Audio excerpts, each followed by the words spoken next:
إلا ليعبدوا الله مخلصين له الدين صدق الله العظيم. الشريف.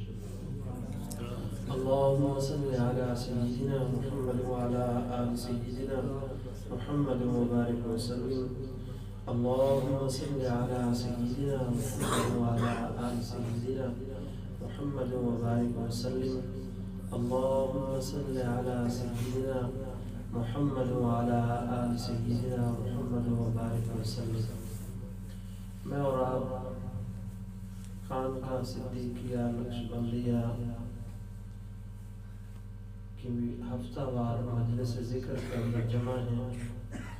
دعا فرمائیں کہ حق جل شانہ ہمیں اس خانقاہ کی نسبتوں کا فیض اور نسبتوں کے انوار نصیب فرمائے، اور حق جل شانہ ہمارے دلوں سے ہر طرح کے گناہوں کا زنگ اتار دے اور روحانی اعتبار سے ہمیں صحت مند بنا دے.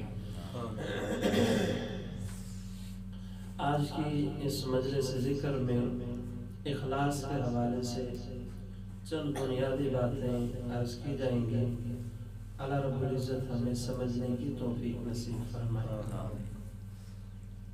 غالباً میں 6 کلاس کا طالب علم تھا. سن 2004 یا 5 میں شہادت دیا، اور ان کے شہید ہونے سے تقریباً 14 دن پہلے حضرت یہاں ٹبہ سلطان پور تشریف لائے تو لوگ کاپی پینسلیں دے رہے تھے. حضرت انہیں کچھ لکھ کر دے رہے تھے. میں نے پوچھا بھئی یہ کیا کر رہے ہیں؟ لڑکوں نے کہا یہ آٹوگراف لے رہے ہیں. تو میرے دل کے اندر چاہت پیدا ہوئی میں بھی کچھ لکھوا دوں. تو جو مدرسے کا دفتر تھا وہاں سے ایک ورقہ میں نے بھی لے لیا اور پین بھی میں نے پکڑ لیا. سکول میں پڑھتے تھے، میرے پاس موجود تھا. میں نے کہا چلو اس کے ذریعے سے مجھے بھی کوئی نصیحت لکھ کے دے دیں گے. وہ پین اور کاغذ اب بھی میرے پاس محفوظ ہے. تو حضرت نے اس میں جو نصیحت لکھی وہ لکھی کہ بیٹا علم کے ساتھ عمل اور عمل کے ساتھ اخلاص کو لازم چاہیے. اس کے بعد اپنا دستخط کر دیا. یقیناً یہ ایک جامع سی نصیحت تھی.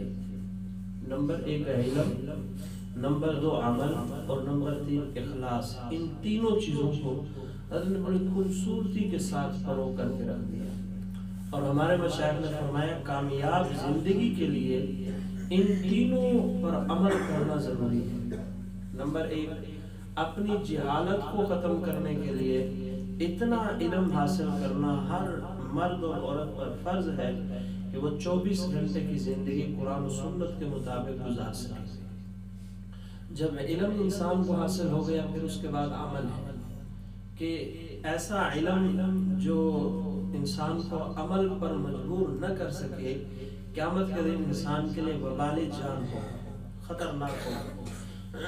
اور قرآن مجید میں اللہ رب العزت نے ایسے علم والوں کی مثال گدھے کے ساتھ تشبیہ دے کر ارشاد فرمایا اس گدھے کی ہے جو گدھا اس کے اوپر کتابیں تو رکھ دی جائیں لیکن وہ گدھا ان کتابوں سے فائدہ حاصل نہیں کر سکتا. بالکل اسی طرح علم تو ہو لیکن اس علم پر عمل نہ ہو تو یہ علم بے عمل گدھے کی طرح ہی ہے کہ انسان گدھے کی مماثلت اس کی تمثیل میں ہے کہ علم کے باوجود اس پہ عمل نہیں کر سکتا. عمل ہو، عمل کے بعد اگر اس میں اخلاص نہیں ہے تو ایسے عمل کا بھی کوئی فائدہ نہیں. عمل تب فائدہ مند ہے جب اس عمل کے اندر اخلاص ہو، وہ خالص اللہ رب العزت کی ذات کے لیے ہو، اس کے اندر کوئی اپنی جاہ و جلال مقصود نہ ہو. جو کام بھی کیا جائے وہ خالص اللہ رب العزت کے لیے کیا جائے. اس کے علاوہ انسان کی کوئی اور چاہت اور خواہش نہ ہو. ایسا عمل اللہ کے یہاں قابل قبول ہے. قیامت کے دن بڑی بڑی نیکیاں لے کر لوگ آئیں گے لیکن ان کی نیکیوں کو ضائع کر دیا جائے گا. یعنی عمل تو تھا لیکن بے اخلاص ہونے کی وجہ سے، ریاکاری کی وجہ سے بڑے بڑے اعمال کو اللہ رب العزت دھتکار دے گا. چھوٹے سے چھوٹا عمل اگر وہ اللہ کے لیے ہو تو وہ فائدہ مند ہے، اور بڑے سے بڑا عمل اگر اس کے اندر اخلاص نہ ہو تو انسان کے لیے قیامت کے دن وبال جان ہے، خطرناک ہوگا انسان کا۔ ایک بزرگ کا قول ہے، وہ فرمایا کرتے تھے کہ جب کوئی بندہ ریاکاری کے ساتھ کوئی عمل کرتا ہے، لوگوں کو دکھانے کے لیے کوئی نیکی کرتا ہے، تو اللہ رب العزت فرشتوں سے کہتے ہیں کہ دیکھو اس انسان کو یہ میرا مذاق اڑا رہا ہے۔ فرشتوں سے اللہ رب العزت فرماتے ہیں دیکھو اس انسان کو میرا مذاق اڑا رہا ہے۔ اگر آج کسی چودھری صاحب کا کوئی مذاق اڑائے تو وہ اس کو سزا دیے بغیر نہیں رہتا ہے۔ تو جو اللہ رب العزت کی ذات ہے، جو سب سے بڑے غیرت مند ہیں، غیور ہیں، جو بندہ اس ذات کے ساتھ مذاق کرے، اس کا استہزاء اڑائے، کیا اللہ رب العزت اسے ایسے ہی چھوڑ دیں گے؟ پھر اس کی بڑی بڑی نیکیاں، بڑی بڑی عبادتیں وہ غارت ہو جاتی ہیں۔ اللہ رب العزت کو بغیر اخلاص کے کی گئی نیکی کی کوئی ضرورت نہیں ہے۔ اخلاص سے کیا ہوا عمل اللہ رب العزت کا قابل قبول ہے، اللہ رب العزت کے ہم مقبول ہے۔ ریاکاری والا عمل نہیں۔ ہمارے مشائخ نے لکھا کہ میں نیکی جو کر رہا ہوں اخلاص سے کر رہا ہوں یا ریاکاری سے، اس کا پتہ کیسے چلے گا؟ ہر انسان اس کو ایک ترازو میں تول سکتا ہے۔ فرمایا تین چیزیں اپنے اندر دیکھو۔ نمبر ایک، اگر تم لوگوں کے سامنے جب نیکی کرتے ہو تو بڑی خوبصورتی کے ساتھ سر انجام دیتے ہو، لیکن جب تنہائی میں نیکی کرتے ہو تو پھر جلدی جلدی جان چھڑاؤ کام۔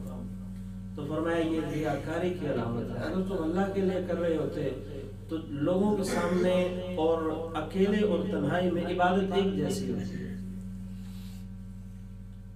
خلوت میں جلوت میں چستی اور خلوت میں سستی۔ جب لوگوں کے درمیان ہو تو بڑی لمبی لمبی باتیں، اور جب اکیلے ہو تو مختصر۔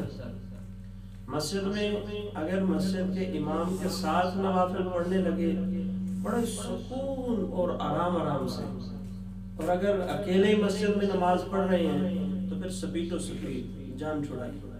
یہ اس چیز کی علامت ہے کہ عبادت میں ریاکاری ہے، اللہ رب العزت کی رضا کے لیے عبادت نہیں کی جا رہی۔ ہمارے استاد فرمایا کرتے تھے اگر آپ نے اخلاص اور ریاکاری اپنے اندر چیک کرنی ہے تو کبھی اپنے کسی استاد کے ساتھ کھڑے ہو کر نماز پڑھو، اور پھر اپنے گھر کے اندر نماز جو پڑھتے ہو ان دونوں نمازوں کی سپیڈ چیک کرو۔ اگر گھر کے اندر سپیڈ زیادہ ہے اور استاد کے ساتھ نماز پڑھنے میں سپیڈ کم ہے تو اس کا مطلب یہ ہے کہ اس بندے کے اندر ریاکاری کا مادہ پایا جاتا ہے۔ یہ استاد کو دکھانے کے لیے عبادت کرتا ہے، اللہ رب العزت کے لیے نہیں کرتا۔ اور دوسری چیز فرمایا کہ دنیا داروں سے اس بات کی توقع کرنا کہ وہ میری نیکی پر میری تعریف کریں گے، یہ ریاکاری کی دوسری علامت ہے۔ ایک ہے دین داروں سے توقع کرنا، اللہ کے نیک بندوں، بلکہ ان کو تو بتانا چاہیے کہ الحمدللہ میں اتنی عبادت کرتا ہوں۔ جو آپ کے ساتھ حسد کرنے والے نہیں ہیں، محبت کرنے والے اللہ والے، ان کے ساتھ شیئر کرنا چاہیے، اساتذہ کے ساتھ شیئر کرنا چاہیے، ماں باپ کے ساتھ شیئر کرنی چاہیے، تاکہ وہ مزید ہمارے لیے دعا کر سکیں، ہم مزید اس میں ترقی کر سکیں۔ لیکن دنیا داروں کے سامنے اپنی نیکی کو شو کرنا یہ ریاکاری کی علامت ہے۔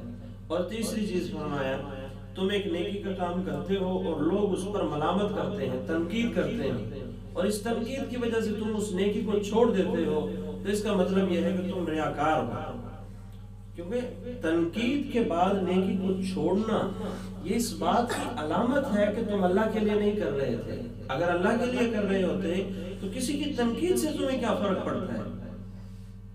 یہ جو فرق پڑا ہے کسی کے ملامت کرنے سے، آج کل تو کئی مشورہ دینے والے ہوتے ہیں کہ مولوی صاحب اس انداز کو لوگ پسند نہیں کرتے، آپ اس طرح کیا کریں۔ لوگوں کی پسند کے لیے تھوڑی کرنا ہے، اللہ کے لیے کرنا ہے۔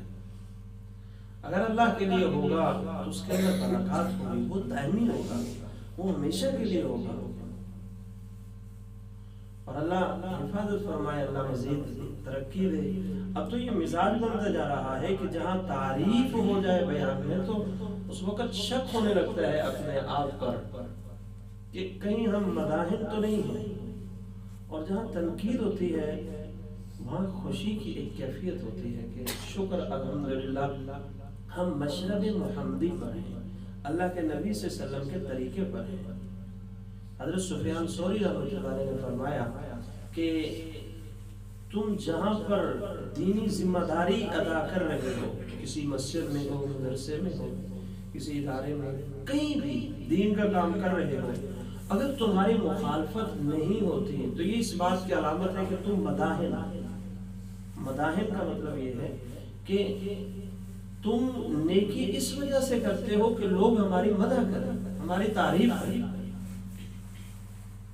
جب اللہ کے نبی صلی اللہ علیہ وسلم سے سارے خوش نہ ہوئے، بلکہ کسی نبی سے بھی ساری قوم خوش نہیں ہوئی، کوئی کتاب اللہ نے ایسی نازل نہیں کی کہ جس پر ساری دنیا متفق ہو گئی ہو بالکل ٹھیک ہے، کوئی نبی ایسا نہیں آیا جس پر ساری دنیا متفق ہو گئی یہ نبی بالکل ٹھیک ہے، ہر نبی کی مخالفت ہوئی ہے۔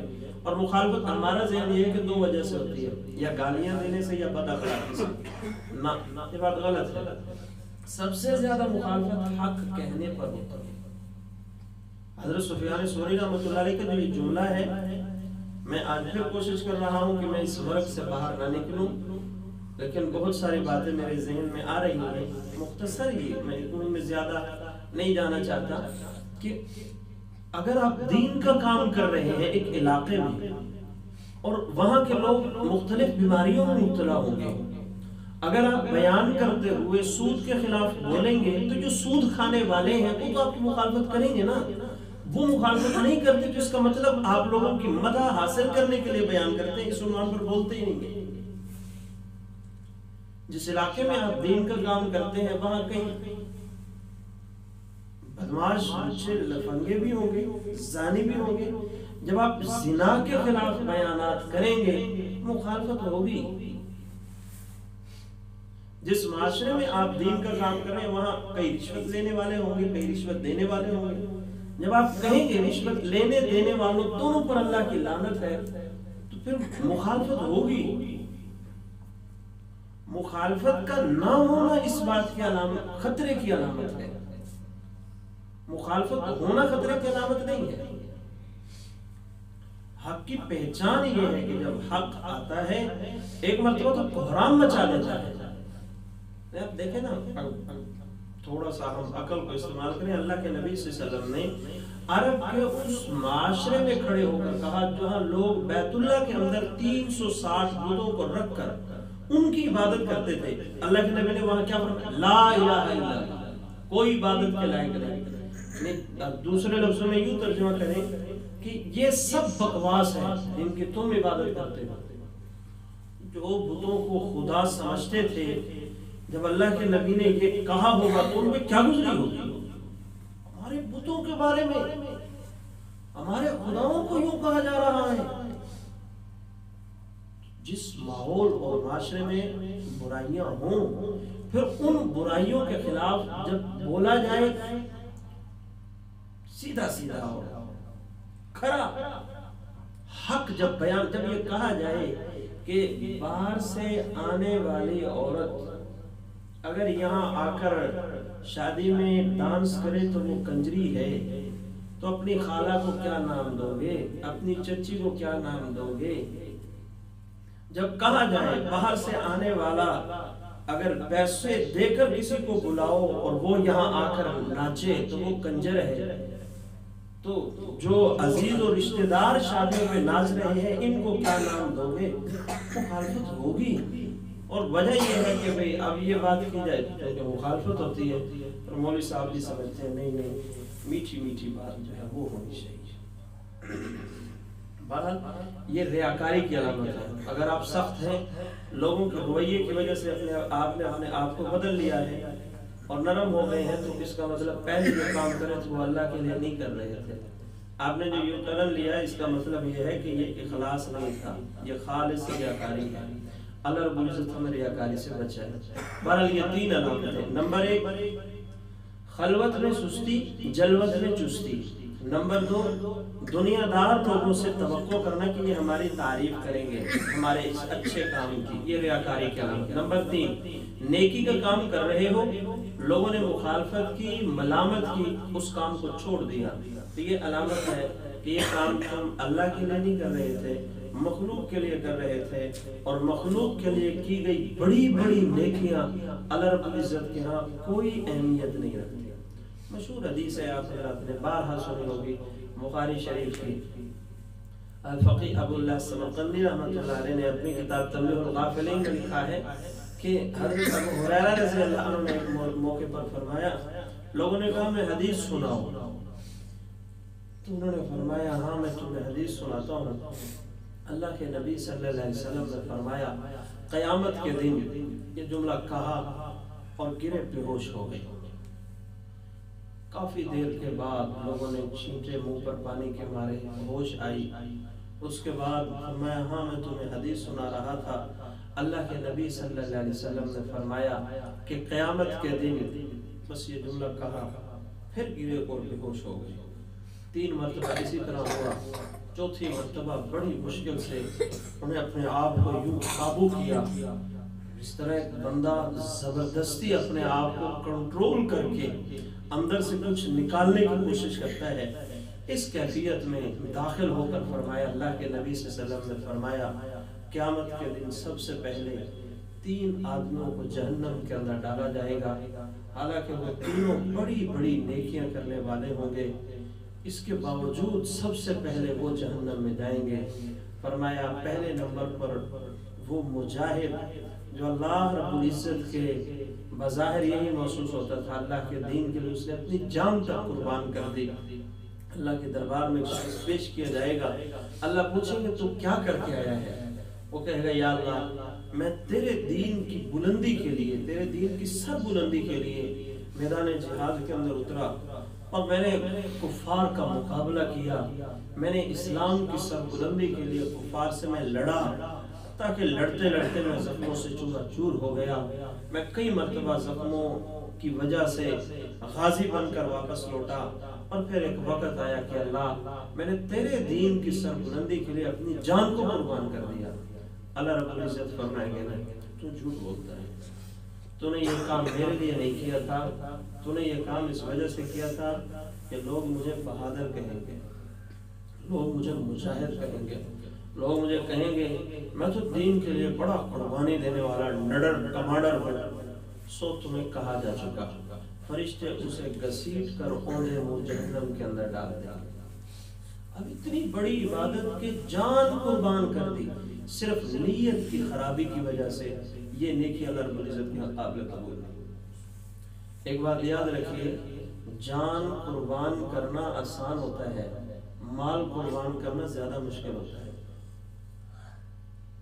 مال قربان کرنا زیادہ مشکل، اب یہ آپ کے لیے شاید نئی بات ہو، لیکن کسی موقع پر اس پہ تفصیلی گفتگو کریں گے انشاءاللہ۔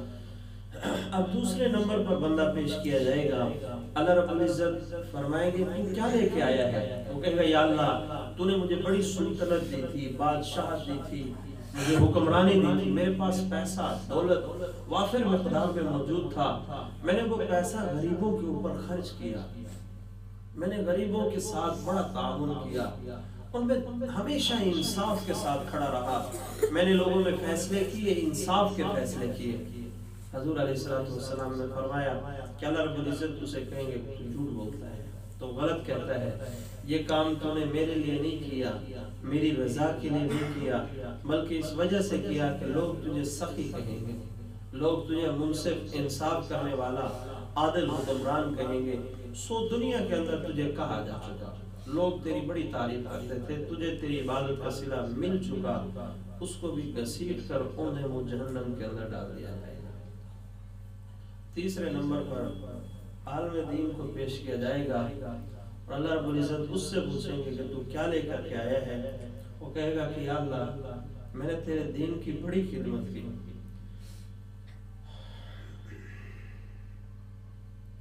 میں نے تیرے دین کی بڑی خدمت کی، میں بڑی بڑی جگہوں پر گیا، میں نے وہاں جا کر بڑی بڑی تقریریں کی، بڑے بڑے بیانات کیے،